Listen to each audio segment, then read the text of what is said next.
trauma, remember, isn't a person or an event. These can be experiences, traumatic experiences, but the trauma is actually what you hold inside of you, is the interpretation of what's happening outside of you. Ghosting and narcissistic abuse. Interesting topic. In today's episode, I'm going to be sharing with you why very often every cell of our body is craving communication with the narcissist, why that happens and what we can do about it, and why we feel like if they don't get in touch with us, we feel like that's a bad thing, and why actually it's a really good thing.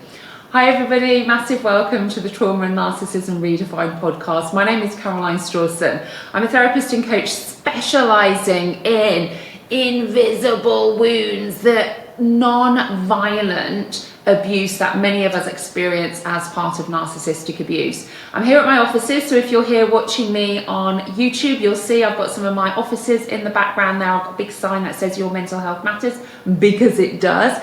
In fact, you can probably see just a little bit down there, one of the rooms that I have here where I can do some sound healing sessions too, and then all my usual bits and bobs behind me. Sorry if you're listening to this on the podcast, you won't be able to see it, but the reason why I'm at my offices is I'm actually going to be meeting someone very soon just to come and look at the potential of recording here. Remember when I was saying late last year, rebranding the whole podcast and really interviewing survivors just like yourself.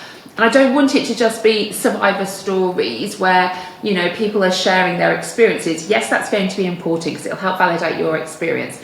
But I actually want to do one-to-one therapy with the person that I'm interviewing too. So they get to ask me questions. I get to work with them, because I think rather than just hearing the stories, adding in the therapy piece and their questions about narcissistic abuse will really help you too. So I'm really, really excited. I'm looking for March to be where we transition into that. So watch this space.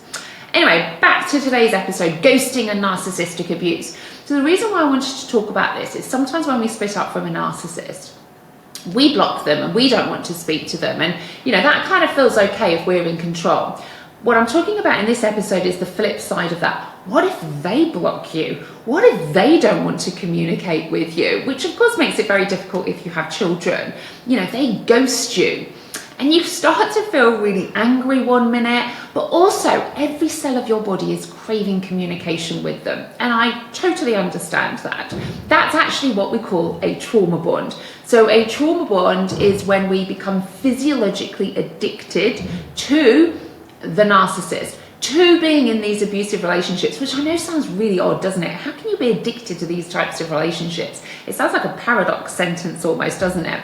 But actually, when we start to look at abusive relationships from a physiological perspective, what actually happens in the body and the hormone secretion, it makes a lot of sense. You know, if we've been brought up in environments where we don't feel good enough, we go into a survival response. We start to pump out hormones like cortisol, which becomes what we become accustomed to in relationships. It becomes our version of a safe relationship, what love means.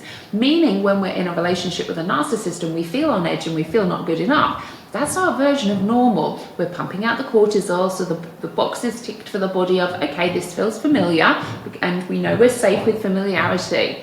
But the problem with that is, obviously, the long-term secretion of cortisol leads to a lot of chronic illness. So I know many of you, because I get lots of messages from you, are suffering with chronic illnesses like autoimmune disorders, digestive issues, skin conditions, or inflammation basically, because we're so focused on survival, all of the systems in our body aren't functioning effectively. So when we start to look at the physiology of narcissistic abuse, so much of it starts to make sense, and that's something I'm really passionate about educating people with, because we often just talk about the base level, the words of these things, but what do they actually mean? What's happening in the body in those perspectives? So when the narcissist actually ghosts you, what they're basically doing is cutting off your supply of cortisol and that need to communicate and be in those types of relationships, because what you're doing then is you're looking for the dopamine hit of them maybe being nice to you in a moment, or continuing to really trigger those core wounds of not feeling good enough and pumping out that cortisol. So you have every cell of your body wanting to communicate with a narcissist from a physiological perspective, but psychologically you'll be saying to yourself, no, I don't want to communicate with them. And you've got this kind of little internal battle going on between your head going, no, I don't want to communicate with them. In fact, I don't ever want to see them again. And the physiology of, I need the fix of the cortisol. So when they ghost you, it brings up a whole host of emotions for you. You know, and why do they ghost you? I had this question in one of my groups the other day, and they said, you know, why do they do that? And my simple answer was, because they can. You know, they will do whatever they want to do to exert control and manipulation over you. Because remember, their primary source is narcissistic supply. And when they exert their power and control over you, it means they are exerting something towards you because you'll need to act and behave in a certain way. And that gives them a sense of power. That actually soothes their own core wounds of worthlessness, because they are really deeply worthless individuals at the core of who they are. It may not look like it externally, but let me tell you, they really, really are. So when they are ghosting you, it's really a means of exerting control over you, to show you, I can do that. Then they might unblock you. Then they might have some communication. The problem being is, if we're still stuck in that abuse cycle, in that trauma bond, the addiction, it's like they're giving us an intravenous drip in our arm of, okay, now it's good again. And then it's normally you might block them, they might block you, and it's this ping pong back and forth all of the time. But ghosting really, really triggers those core wounds. Because remember, you already being in a relationship with a narcissist is triggering those feelings of not being good enough. Because, you know, remember, the narcissist isn't your trauma. The narcissist is scratching the scab off what your trauma is. So trauma, remember, isn't a person or an event. These can be experiences, traumatic experiences. But the trauma is actually what you hold inside of you, is the interpretation of what's happening outside of you. So your trauma is, I'm not good enough, I'm worthless, I'm unlovable, I'm not important. Because the interpretation is, they're behaving like this because it's me.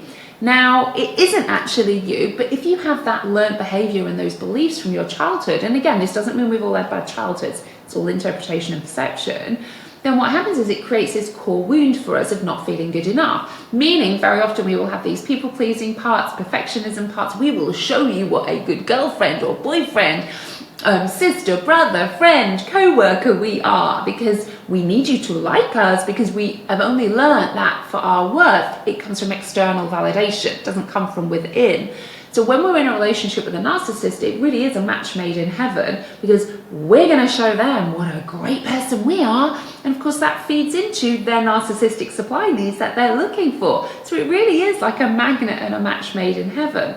The problem being is, if we're following the abuse cycle, is when they start to discard us because maybe we ask a question or we push back on a boundary or something, and then they start to show up in a certain way. But that whole cycle of addiction with the narcissistic relationship comes from the dopamine hit when they're nice and the cortisol rush when we go into those survival responses. So when they cut off communication and ghost us, we're left in limbo. Are we good enough? You know, I need to have that communication again. And whilst psychologically and cognitively we may know we don't want to be in that relationship, or, you know, why are they doing this? Why aren't they apologizing? Why can't they see that? Physiologically, it's telling a different story, which is why I work a lot with the somatic side of healing and the nervous system element of this. So the ghosting side of it, so when the narcissist ghosts you, it's because they can, and they're able to do that, and they're looking to get their narcissistic supply by means of control and manipulation. And then they might throw you some breadcrumbs now and again of maybe some communication. Maybe they'll unblock you. Maybe they'll, you know, start to have the communication. You get this rush of cortisol then, and it's like feeding all of that physiology. But what happens is it's prolonging your healing process, because it's keeping you stuck in that cycle of abuse and that cycle of dopamine hits, maybe when they're nice sometimes. I remember when I split up from my ex-husband. He was a covert narcissist. And I remember many, many times blocking him and then thinking, that's it. And then we might have a conversation at the door or something, and I'll think, well, actually, maybe we could co-parent. Maybe it will be okay. And I'd unblock. Within days, I'd be blocking again, and vice versa too. So it was not healthy. And what I was doing was I was putting in his hands the power of my healing. It was, if we communicated or he was nice to me, then I would be okay and I could move forward. And when we do that, we're putting our healing in the hands of someone who is not capable. So our trauma is how we perceive the narcissist behavior towards us. I'm not good enough. Well, hey, you know what? That means the power to heal is in you, because they will not change. What we can do is change, well, why do I perceive their behavior as a reflection of me and that I'm not good enough? And again, cognitively, you may know that you are. You've got to work at the physiological level, the nervous system level when we are healing, because time does not just heal narcissistic abuse. In fact, do you know what? I want to share something with you that I recently brought out, because I had a lot of people messaging me about healing, but also wanting to learn more about the narcissist. So I put together basically a roadmap for you where you've got all the healing side of it. So there's my healing codependency program, my narcissistic trauma recovery program, that's got EMDR and brain spotting and internal family systems, all about the nervous system. Then Regulate, which is a somatic healing and vagus nerve toning program, so important to work on the nervous system. Then the narcissistic abuse specialist. This is 10 modules where you will learn the ins and outs of a narcissist, who they are, were they born this way, everything you need to know. And then I've also got a brand new program launching in May, Trauma-Informed Parenting. So you'll also get that once it's launched in May. What I'll do is I'll put the link to it. You can have a little read about it in the show notes. It may not be for you. I've got a 6-month payment plan as well for it. It will take you probably, about 8 months to complete it, going the whole way through. It's drip fed, you have lifetime access as well.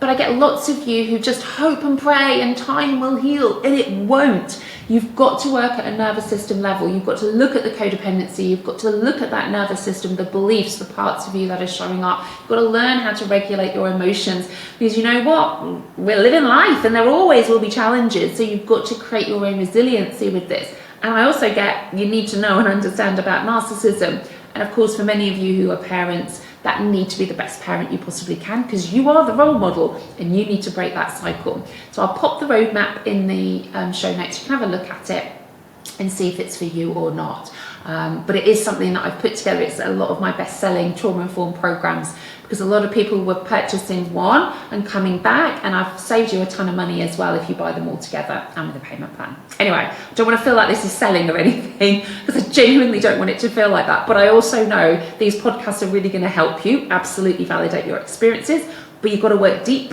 to actually heal and thrive after narcissistic abuse too. So if you can relate to some of these things, maybe you can relate to the ghosting side of it and the cortisol and the being on edge and knowing you don't want to communicate with them but feeling like you have to as well, then please know that you absolutely can heal and thrive after narcissistic abuse. The other thing I would say, I really apologise if you could hear some drilling in the background. I'm at my offices and they're redoing the office above, and yeah, there's a lot of drilling. I've just sent a little polite email to my team and the office admin to say, hey, is this going to go on a bit longer? Anyway, I digress.